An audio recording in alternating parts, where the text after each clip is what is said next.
Oke, oke.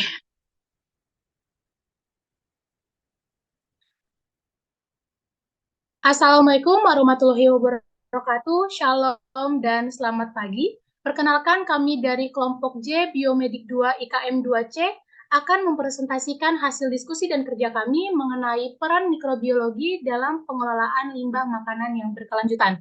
Sebelum kami menjelaskan hasil diskusi dan kerja kami, izinkan saya untuk memperkenalkan diri dan anggota kelompok. Boleh di next.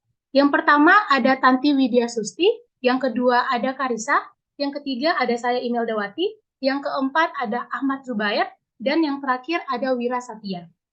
Lanjut ke table of the context. Yang pertama ada abstrak. Boleh di next. Oke, abstrak. Mikrobiologi berperan penting dalam penguraian dan transformasi sampah organik, khususnya sampah makanan. Mikrobiologi sendiri adalah ilmu yang mempelajari tentang mikroba, antara lain bakteri, virus, jamur, dan lainnya. Tujuan dari penelitian ini adalah untuk mengetahui peran mikrobiologi dalam pengelolaan limbah pangan yang berkelanjutan review, di mana dari temuan yang telah diperoleh dari berbagai sumber literatur. Limbah makanan dapat dikelola secara berkelanjutan menggunakan peran mikrobiologi seperti jamur dan bakteri. Pengelolaan limbah makanan dapat menjadi solusi dari permasalahan yang sering kali tidak maksimal. Bagian yang kedua ada introduction. Boleh di next? Oke. Introduction. Pengelolaan sampah organik yang baik, khususnya sampah makanan, menjadi isu krusial dalam mewujudkan praktik pengelolaan sampah yang berkelanjutan. Ada peran mikrobiologi dalam pengelolaan sampah berkelanjutan, di mana dari hasil temuan yang telah diperoleh dari berbagai sumber literatur, peran mikrobiologi di dalam alam adalah sebagai pengurai bahan organik berupa sisa tumbuhan, bangkai hewan, hingga kotoran manusia yang tertumpah dan terkumpul di permukaan bumi. Contoh peran mikrobiologi dalam komposisi limbah makanan yaitu Rhizocomicur yang memainkan peran degradasi utama selama pengomposan yang sering ditemukan pada buah dan sayuran busuk. Dalam konteks pengelolaan limbah makanan, penambahan agen mikroba eksogen terbukti dapat secara efektif mengoptimalkan teknologi pengomposan. Oleh karena itu, dalam penelitian kami, memahami peran mikrobiologi dalam pengelolaan sampah organik sangat penting dalam pengembangan praktik pengelolaan sampah yang berkelanjutan. Oke, untuk metode dan selanjutnya dapat dilanjutkan oleh rekan saya yang lain.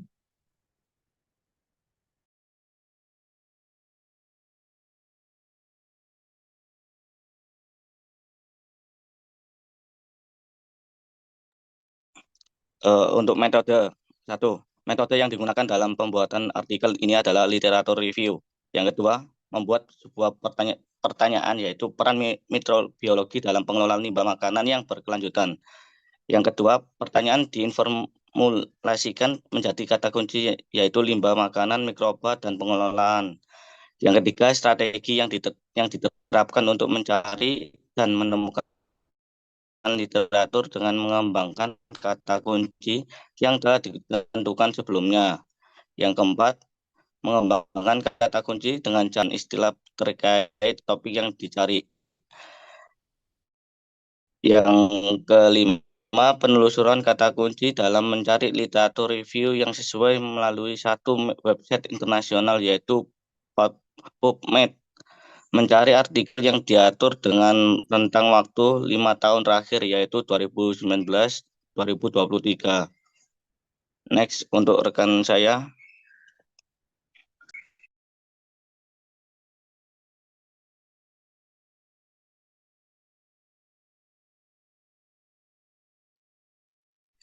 Oke, selanjutnya dari kelima literatur yang telah kami baca, terdapat hasil dan temuan yang kami dapatkan.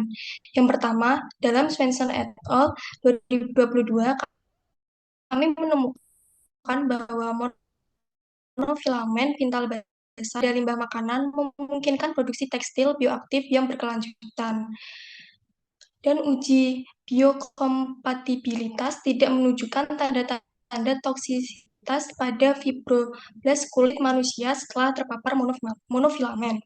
Yang kedua, dalam amin et al. 2022, kami menemukan bahwa penggunaan jamur mangrove Acropialopora jodhpurensis sebagai biokatalitik selama pembuatan vermicomposting atau kompos cacing dari limbah makanan meningkatkan kualitas vermicomposting akhir dan mempersingkat waktu pengomposan. Selanjutnya, yang ketiga, dalam Zhu et al. 2023, kami menemukan bahwa limbah dihasilkan di setiap tahun, menimbulkan potensi ancaman bagi kehidupan pengomposan banyak digunakan untuk pembuangan limbah makanan. Menambahkan agen mikroba eksogen telah terbukti menjadi cara yang efektif untuk mengoptimalkan teknologi pengomposan.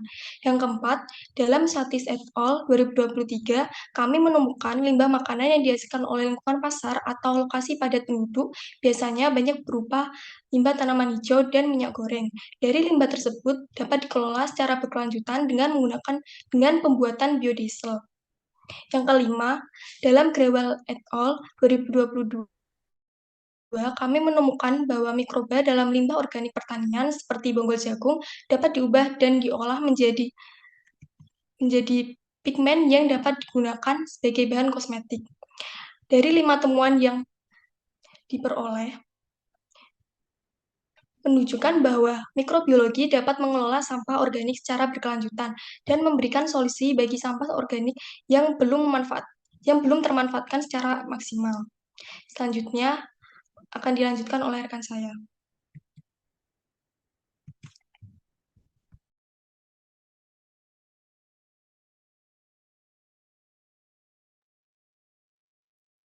Selanjutnya adalah hipotesis yang dinyatakan oleh Amin et al.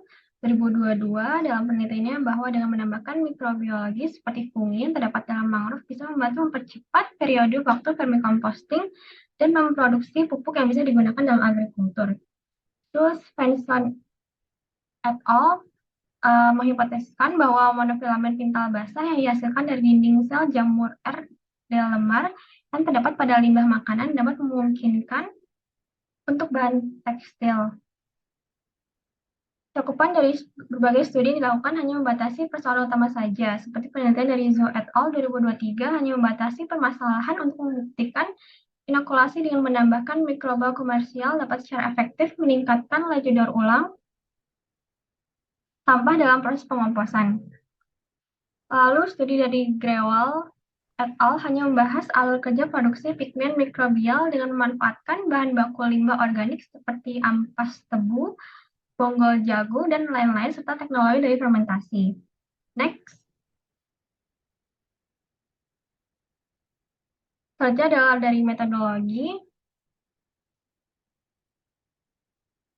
Desain penelitian dilakukan oleh beberapa peneliti menggunakan penelitian kuantitatif dan eksperimental. Tapi terdapat juga berbagai penelitian dirancang secara deskriptif seperti studi yang dilakukan oleh Grewal et al. 2022.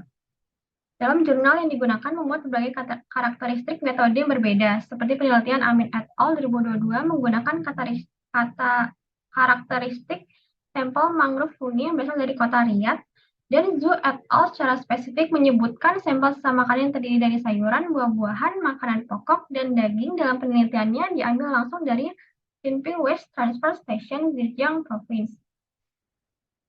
Variabel dalam penelitian yang dipilih dan digunakan meliputi mikroba dan variabel pendukung lain diteliti dengan berbagai kombinasi dan diukur dengan menggunakan berbagai parameter. Parameter yang digunakan seperti biological parameter, psikochemical parameter. Dilakukan juga berbagai tes dalam analisis data untuk mengcompare setiap variabel sehingga dapat menentukan mana variabel yang lebih efektif dan efisien. Next. Baik dari hipotesis yang diberikan dan temuan yang didapatkan menunjukkan kesesuaian dalam penelitian yang dilakukan. Walaupun demikian, masih terdapat limitasi dalam beberapa penelitian seperti tidak dijelaskannya lebih spesifik tentang peran utama mikrobiologi yang membantu dalam pengolahan limbah makanan yang berkelanjutan. Selanjutnya bisa dilanjutkan oleh rekan saya.